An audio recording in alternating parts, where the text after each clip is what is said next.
तालीमी इदारे 3 दिन बंद रखने का ऐलान, बच्चों के हो गए मजे। ईद की छुट्टियों के बाद फिर से तालीमी इदारे 3 दिन के लिए बंद करने का ऐलान हो गया। ये ऐलान किया है चित्राल में जिले इंतजामिया ने, जिसके मुताबिक 15 अप्रैल से 17 अप्रैल तक तालीमी इदारे बंद रहेंगे। ये फैसला लैंडस्लाइडिंग और तुगयानी के खदशे के पेश नजर किया गया है। बारिश के पानी और लैंडस्लाइडिंग से मौसमी नदी नालों के भर जाने की वजह से गाड़ियों और पैदल चलने वालों के लिए मुश्किलात पैदा हो गई हैं।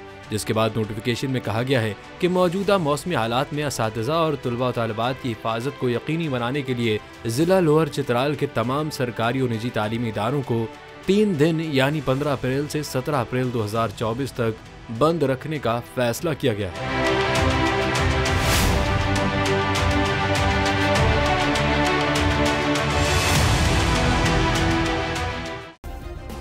सब्सक्राइब करें और बेल दबाएं ताकि कोई खबर रह न जाए।